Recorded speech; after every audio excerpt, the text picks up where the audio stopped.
What was it like parenting me as a child? Well, I was never bored. It was very full on. You didn't like play by yourself, so it was full on. But you were absolutely giggly and happy most of the time. You were, you were fun to be around.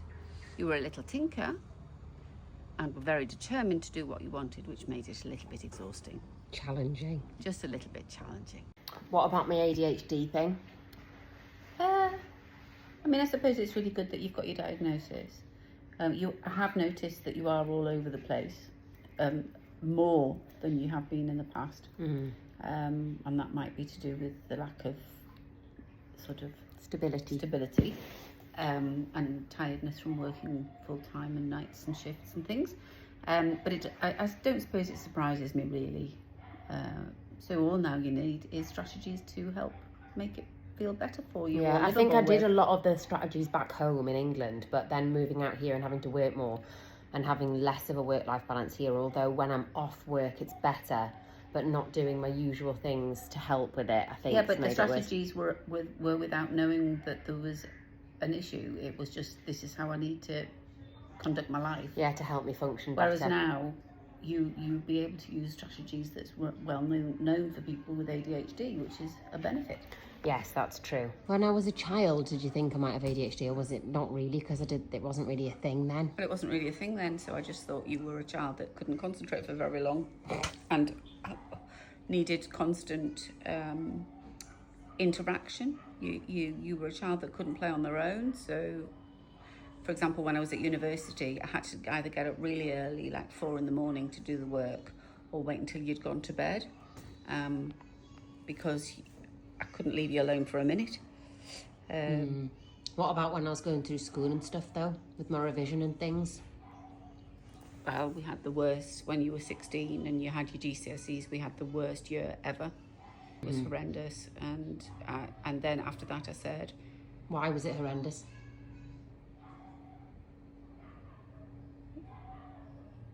Because it didn't revise. Because your behaviour was absolutely terrible. Yeah, I know. And no matter what I tried to help encourage you to study, you were having absolutely none of it. And I had to confiscate your phone once, and we had an actual fisticuffs on the floor, rolling around, pulling hair. And then I ran away. And then she ran away. I had my phone, though. I managed to keep it, salvaged it. Well, she didn't, because I then ran the company and cancelled it. But it was the most horrendous thing I've ever had, and I just thought, I'm never going to do that again. So when you went to sixth form, I said, do you want me to ask you to do stuff? And you said, no, just leave me. And you failed the whole of that year. Got 3 U's and an E. It was great. But then I was still I was glad I didn't go to school. I was happy that I went to college, because that worked better for me. It was the best thing for you. Yeah, because BTEC, and I think that sometimes as a kid you need to just work these things out by yourself, and I don't think pushing me to revise was the best way. No. In hindsight, it wasn't. I know, but you think it's coming from a good place, because you think that you want me to do well. I wanted you to do well, Yeah. and it would have saved a year or two of your life. Yeah. If you'd done it. I did have something in my mind that I thought we should talk about. I can't remember when it really came up about me having ADHD. When Sydney was little and we moved back into my mum's when I came back from Germany, Marty, our really good friend who had the other side of the house, I said, well, you're going to have to put all of those ornaments away or above Sydney's reach, because she'll break them. And Marty said, no, I'll just tell her not to. 3 days later, 2 broken ornaments later, Marty moved all the ornaments above Sydney's reach, because Sydney would not be told. No. And she was very, very, very determined child to do exactly what she wanted. And actually not much has changed. No, that's true. And I'm always getting myself into bother, but not intentionally. Sometimes mindlessly. Yes, but I push the boundaries, don't I? Sometimes mindlessly. Yes. When I had my ADHD assessment, they said that you'd written something about a social work, that you'd had a social worker come out because of didn't know how to handle my behaviour or something. Yeah, you were just so full on that I began to question my ability. So so I asked social services to come and kind of look and have a little bit of an assessment, and she came and she observed me and she observed you, and she said that I was doing a grand job and that I really didn't need to worry, that you were quite intense and quite hard work, but that I was doing a good job. And to be fair, ADHD wasn't really a thing when I was at school. No, it wasn't. And even you as a teacher didn't really know what it was. No, I didn't. So you'd said something about some things, your battles you choose because you would be worried about what the consequences would be if you would ask me to do something. My reaction sometimes, I'd have to choose my battles and pick out what was important and what was like really base morals and guidelines and values that I wanted you to follow, or that I felt that it was important that you learned.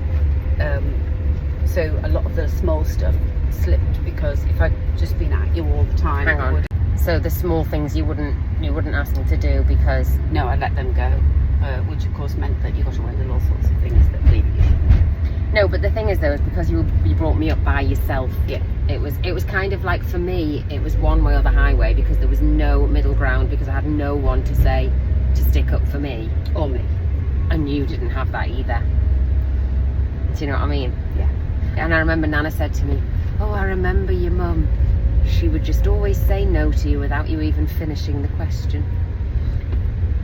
Well, that was because if we always did what you wanted to do, I would be exhausted, persistently exhausted. Do you think that you said no to me too much? I think I said my first reaction was no, but that would have been my depression. Yeah. And of course it taught you that no didn't mean no. It meant just harass mum until she says yes. Sounds about right. One thing that people with ADHD have is they have poor sleep patterns or whatever. Okay. And you know that I used to be in your bed all the time till I was about 8. Yeah. Because do you remember me having recurrent nightmares? Yes, and you were restless and you were quite hard to go to bed. Yeah. You didn't want to go to bed, so... I actually remember the nightmares. It was the same thing every single night. Actually, there was two. There was two. There was one because I was at stage school that I was on the pantomime or something, and there was like a rack of clothes, and a monster used to go wah like that. They would open the rack. Yeah, that was one.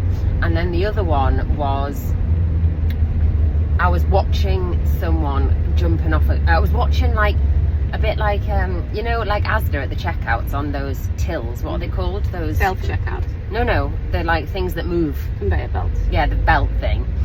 There was things on the belt, and you were on the belt, and you'd fall off the cliff onto the belt, and then at the end of the belt was like a massive bolster with spikes in, and you were going to get crushed, and it would just get to the tip of you, and then I would go and wake up. You'd watched too much Generation Game. There was a belt on there which had a cuddly toy that went past and a hoover. Well, that's awful though. I had that every single night. Well, was it like a similar time that I would wake up every night? Yeah. Crying and trying to get into bed with me. But it was like sleeping with an octopus with a grudge. You were like just sprayed out and bashing and bishing and yeah. And then I don't want anyone else to move while I'm in the bed. They just need to stay in their corner. Now I've had my diagnosis, what are you thinking? I'm sad that I didn't think that there was something wrong with you. I just thought it was my inability to something wrong, something amiss. Oh, that's sad. Man. But not that ADHD is something wrong. But no, it's that you not normal. That you had. Well, no, that's what is normal. You know, neurodiversity. We're all neurodiverse, and we're all very different. And the schools have been putting us into little square boxes and spitting us out for years now. And if you're in any way different, then they don't like it and they can't cope with it. And the teachers, if you've got 35 kids in your class, how are you supposed to deal with 2 or 3 children who are neurodiverse? It's a real challenge. So I'm sad that I missed that you needed some additional support. I think that was what. Well, I did. You did get me a tutor and stuff. I did get you a tutor. Yeah. And I did. I used to work really well with the teachers that I liked, and the teachers that helped me, and the teachers that paid attention to me and understood that I learned in a different way. But any other class with teachers that didn't like me was not good. No. wasn't a good mix. So I'm pleased that you got your diagnosis, but I'm also concerned That I'm going to label everything as that you need ADHD. to, that you don't use it as a oh well, that's my ADHD, and you rather progress and learn and reflect and develop. But I do all of those things, and I And think you that do. I've just been overwhelmed since moving to Australia. I think that's all that's happened. Yeah. Because I've been so busy since moving to Australia Yeah. with social media and then a full-time job and then Nana dying and Uma dying. It's been a lot. And not back home, I had more of a structured life, so it was much easier for me to like meditate. Tom and I used to meditate every night.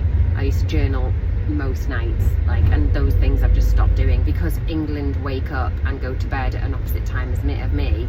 I'm going on my phone a lot more on an evening and on a morning, so I think I need to set myself a task where I don't go on at least a couple of mornings for at least half an hour or an hour on my phone and do all of those things that I used to do, because that actually made me feel better. And now I'm not going to be doing shift work as much. That's going to help.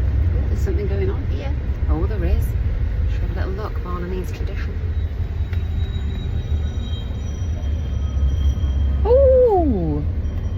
Oh, the Balinese people are so bloody lovely.